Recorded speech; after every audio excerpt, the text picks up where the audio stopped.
Donc cet après-midi, je vais vous parler un peu de l'invasion érythrocytaire par les mérozoïdes, le rôle de l'antigène EBA 175.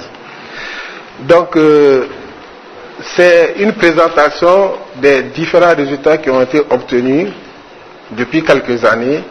Bon, et rendre hommage à quelques-uns de ces grands qui ont beaucoup travaillé, comme le professeur Camus, qui a découvert quand même en 85 et l'antigène qu'on appelle EBA 175. Il a isolé ça sur l'agent de culture 3D7. Donc,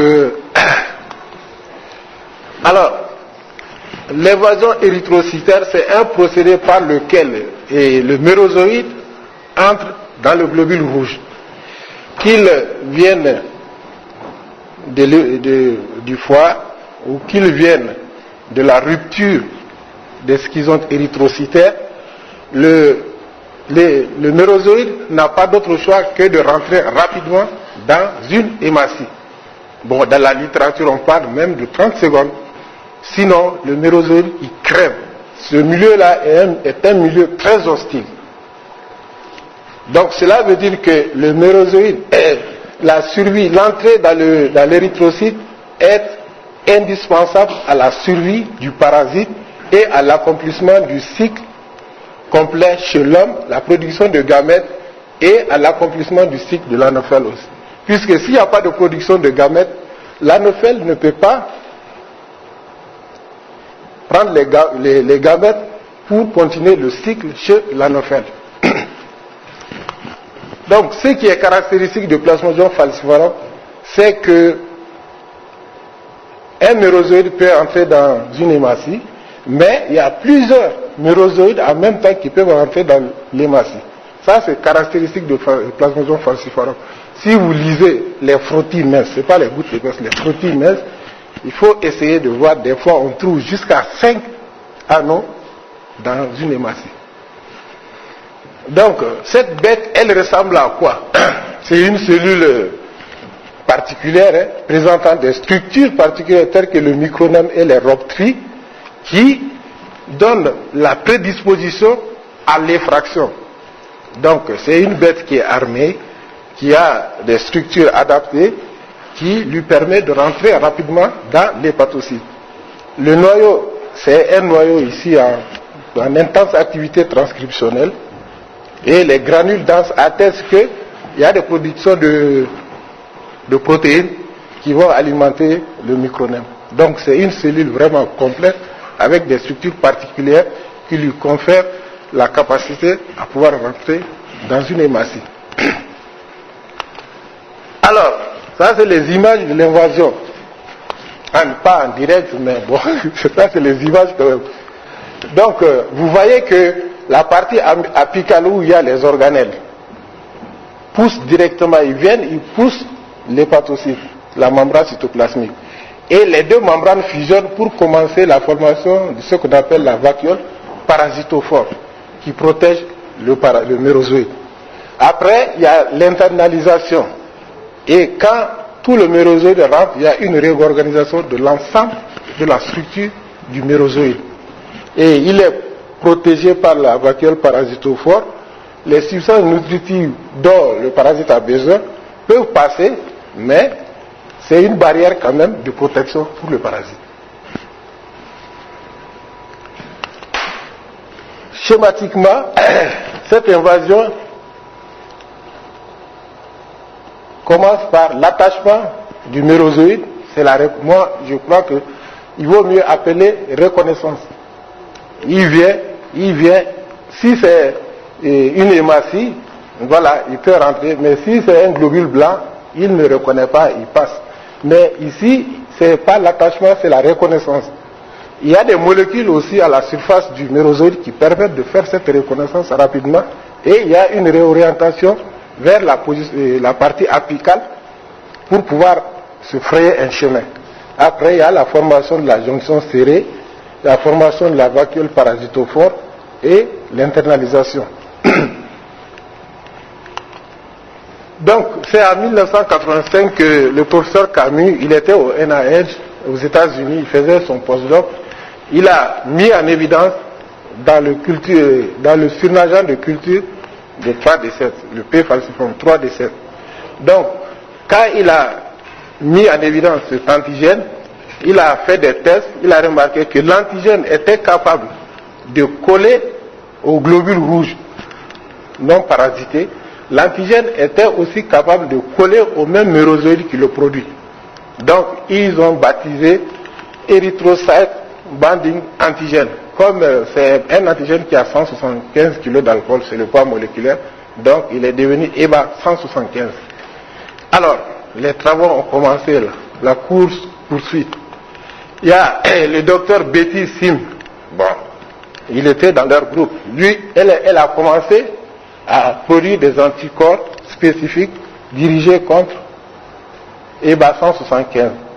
Et s'il met les cultures, s'il prend les isolats de 3D7 et qu'il met en culture avec les globules rouges, donc s'il met l'anticorps à des dilutions 1/20, il y a une inhibition de 20% de l'entrée des mérozoïdes dans les globules rouges. S'il fait au 1/5, vous voyez qu'il a presque 90% d'inhibition de l'invasion érythrocytaire. Donc là, en 90, la molécule a été brevetée par les Américains, et ça c'est la clé du paludisme.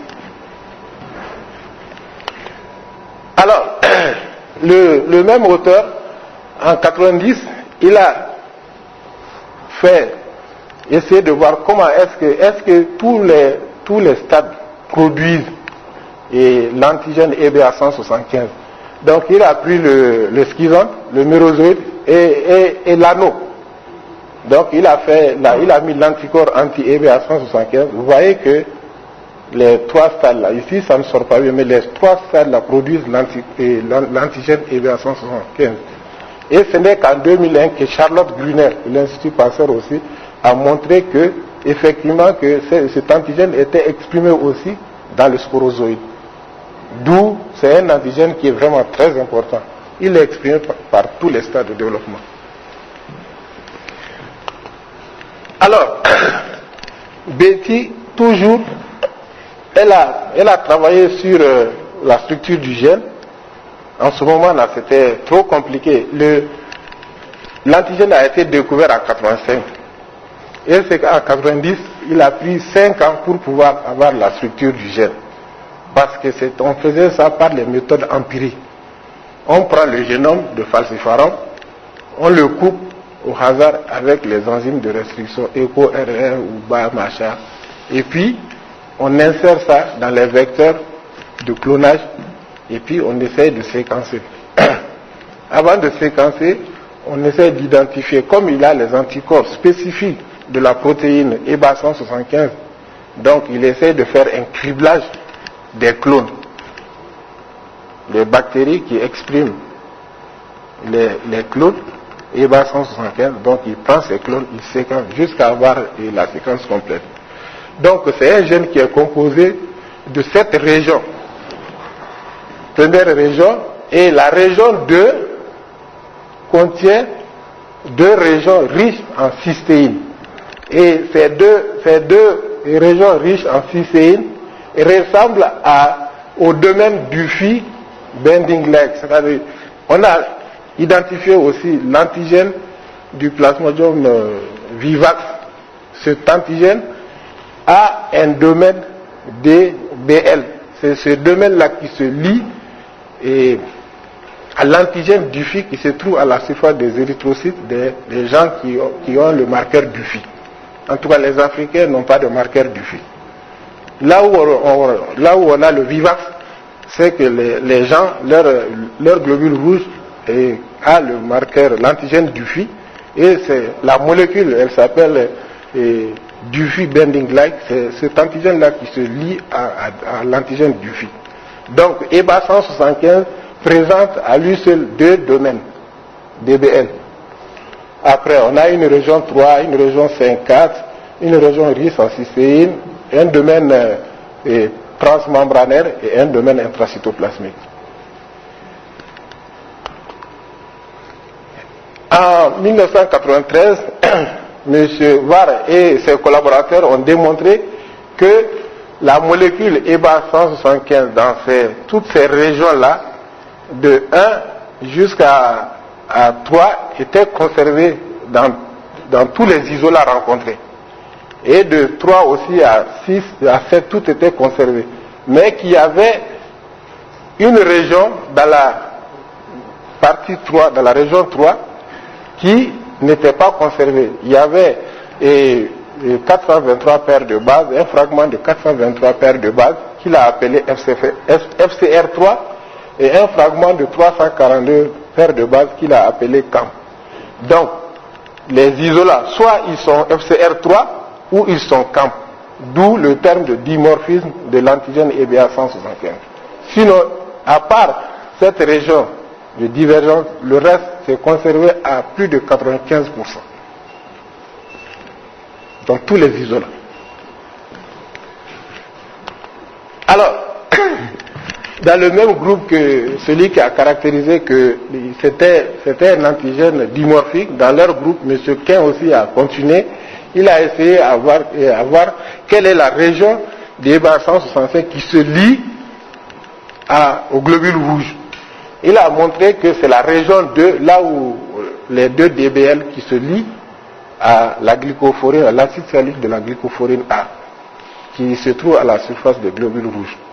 Et que le mécanisme qui est mis en jeu dans l'entrée du parasite, il y a une protéolyse. Quand la région 2 se fixe à l'acide sialique, il y a une protéolyse qui casse la molécule EBA en plusieurs morceaux, et la région dimorphique, c'est F ou C, va se lier ensuite à la glycophorine A, pas à l'acide sialique, à la glycophorine A.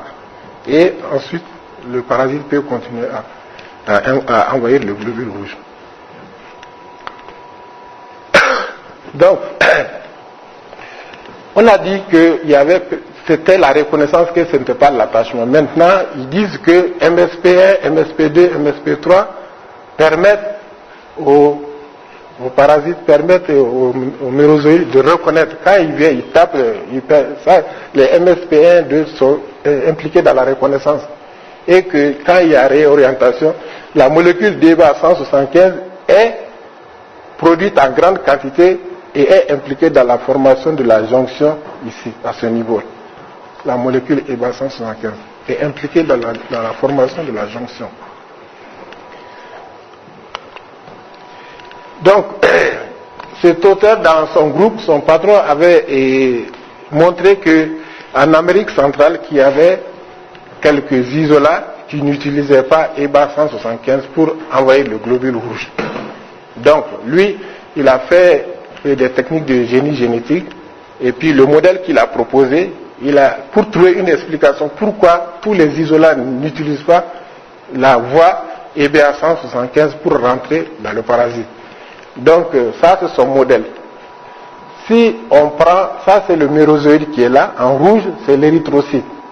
Vous avez les récepteurs membranaires de l'érythrocyte et vous avez le ligand, par exemple EBA 175 et d'autres types de ligands qui ne sont pas connus, comme ici en bleu et en jaune.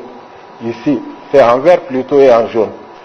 Donc, il a dit que si on traite les globules rouges qui ont ces 3 types de récepteurs, c'est-à-dire la glycophorine A, le jaune et le vert, qui est là, schématisé. Si on traite le globule rouge avec la néraminidase, qui détruit l'acide néraminique qui se trouve là où EBA 175 se lie à la glycophorine A. Il y a l'acide sialique. Donc, lui, le traitement à la néraminidase, ça gaspille, en fait, ça dénature et le récepteur. Donc, maintenant, cet isolat, il ne peut pas utiliser la voie EBA 175 pour rentrer dans le globule rouge. Mais on ne peut pas dire qu'il n'y a pas une entrée. Il y a une entrée quand même puisqu'il peut utiliser ce récepteur-là, que lui il est résistant au traitement à la néraminidase. Par contre, s'il traite ici le globule rouge avec la chimiotrypsine, que lui aussi c'est une protéase qui détruit les autres, mais il laisse l'acide sialique intact sur la glycophorine A, donc l'invasion se fait de manière satisfaisante, à près 60% d'évasion. Donc, à partir de là, on a dit que donc EBA 175 n'est pas le seul ligand de l'évasion érythrocytaire, et il y a une multiplicité de ligands pour l'évasion. Donc, à partir de là, on a identifié plusieurs EBA. On sait que c'est la glycophorine A, chimiotrypsine résistante, mais si on le traite avec la néraminidase, ça détruit l'acide néraminique sur la glycophorine A, et EBA, les isolats qui utilisent EBA ne peuvent plus rentrer dans le globule rouge.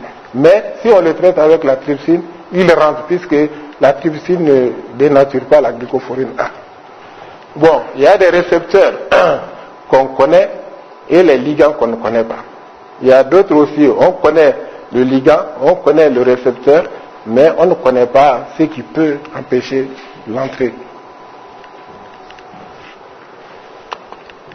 Il y a des récepteurs aussi, et il y a des voies,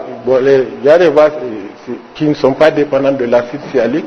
Par exemple, si on prend MSP1 aussi, ils disent que MSP1 utilise la bande 3 située sur la surface des globules rouges pour faciliter le passage ou la reconnaissance. Donc, les gens ont essayé d'aller plus loin, comme si c'est un vaccin candidat parce qu'il empêche, les anticorps anti-EBA empêchent l'évasion érythrocytaire dans la plupart des cas. Donc, ils ont essayé de faire des antigènes recombinants à partir de la séquence, le site même qui se fixe, F1, F2, et à partir le segment FCR3, c'est-à-dire cette région qui fait la particularité. Et ils ont fait aussi avec le segment C. Donc, en ayant tous ces antigènes recombinants, ils ont fait des analyses immunologiques. Ils ont démontré que presque il y a les anticorps IgG, les IgG totaux sont dirigés contre presque tous les antigènes recombinants de toutes les régions. Par exemple, la région 3, la région 2, la région 3, le segment F et le segment C. Si on prend les IgG1, il n'y a que la région 2 et la région 3 qui donnent des anticorps, des taux d'anticorps vraiment satisfaisants. Bon, si on prend IgG2, il n'y a presque pas d'anticorps IgG dirigés contre les antigènes recombinants. Quand on prend IgG3, vous voyez que la région 3 se taille la part du lion, suivi de la région F, du fragment F du monstre. Donc, moi j'ai demandé en ce moment pour qu'on m'envoie les antigènes recombinants, puisque le professeur Camus, j'ai eu la chance de le rencontrer à un workshop chez nous, là, à l'ANPTN, en 2000. Donc, il a tout fait. Les Américains m'ont refusé d'envoyer l'antigène recombinant. Donc, moi, j'ai travaillé sur le peptide 4 qui a été publié par Betty en 1995. Donc, j'ai synthétisé le peptide 4 pour analyser la réponse immunitaire dirigée contre ce peptide en travaillant à Dienga, un village au sud du Gabon. Donc, en faisant les ELISA, presque toutes les sous-classes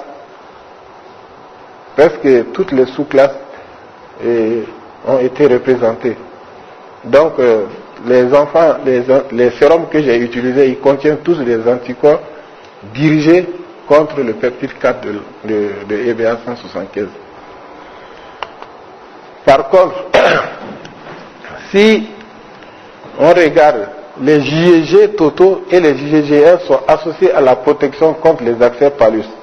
On avait divisé le groupe des enfants en protégés et non protégés.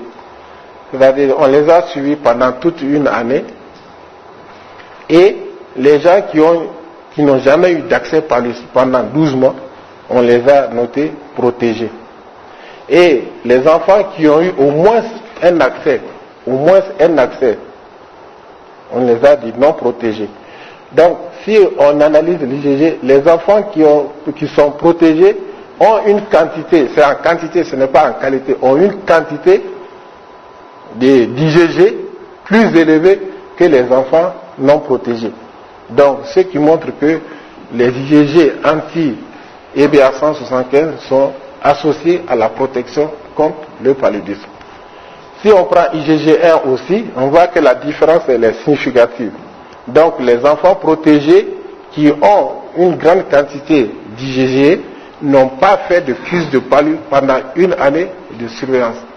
Donc les anticorps IgG1 sont associés à la protection contre le paludisme clinique, contre le paludisme, l'accès palus. Si on regarde les autres, IgG2, IgG3, IgG4, vous voyez la différence. Les différences ne sont pas du tout significatives.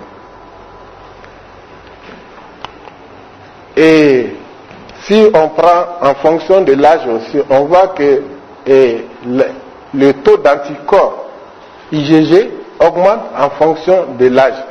Si on prend les enfants de 4 à 9 ans, comparer leur taux IgG aux enfants de 10 à 15 ans, vous voyez que la différence elle est significative. Donc l'anticorps IgG anti-EBA 175 augmente avec l'âge. Donc ça c'est une indication, plus on vieillit, plus on grandit, plus on acquiert une immunité contre le paludisme. Donc ça montre que les IgG totaux sont impliqués dans la protection. Même chose pour les IgG1. Les enfants 4-9 ans et les enfants 10-15 ans, vous voyez que le taux d'IgG1 est plus élevé que les enfants de 5 et de 4 à 9 ans. Donc cela montre l'intérêt qu'on accordait à EBA 175. Alors, il y a quelque chose qui a beaucoup intrigué les gens pour faire le génotypage. Ils faisaient les hybridations et ça ne marchait pas très souvent. Ou alors ils faisaient la PCR, ils faisaient une sonde ici, et une amorce ici, pour amplifier le fragment F chez le FCR3. Et la même chose ici. Bon, en 2001 précisément, moi j'ai imaginé que, comme ici c'est conservé, que ce soit FCR3 ou chez la Schusskamp, c'est conservé. Ici aussi c'est conservé. La différence, c'est au niveau de ces deux. Donc moi j'ai dessiné une amorce ici, un couple d'amorces ici, je fais la PCR, un autre couple d'amorces, je fais la nested PCR. Donc si le dimorphisme est vrai, donc ces deux couples de primers vont amplifier de façon spécifique les deux génotypes. Voilà. Donc, on a fait ça, et ce que ça donne, c'est là. Effectivement, quand tu fais la nested sur ça, tu n'as pas besoin. Si tu fais la nested, il amplifie les deux. Si on a un isolat où il y a les deux clones là-dedans, les deux génotypes, vous voyez, ça c'est un fragment 795 paires de bases. Ça contient le fragment spécifique FCR3 et les fragments aussi qui sont des deux régions conservées. Ici, c'est la même chose. Ça, c'est le fragment CAMP. Ça contient le 324 paires de bases, plus les autres de la région conservée. Donc, quand c'est une infection à un seul génotype, vous voyez qu'on a un seul. Si c'est CAMP, on a un seul. Et souvent même, si un allèle prédomine, on peut remarquer, parce que ici, l'allèle FCR3 prédomine ici, puisqu'on voit qu'une petite tache de l'allèle CAMP et une grosse tache de l'allèle FCR3. Donc, les Allemands ont pris cet outil ils ont montré qu'au Laos Sud et au Laos Nord, qu'il y avait même des différences de profil au sein même d'un pays.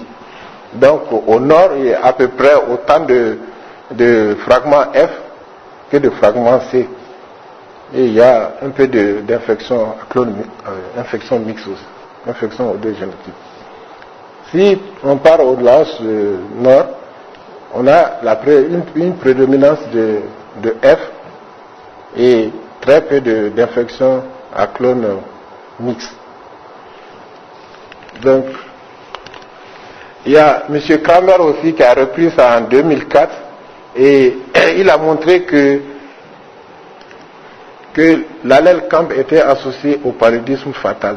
Donc ça, c'est les critères de sévérité sévère, anémie, prostration, détresse respiratoire, convulsions multiples, ainsi de suite. Et tous les enfants qui sont décédés, les isolats portaient des allèles CAMP.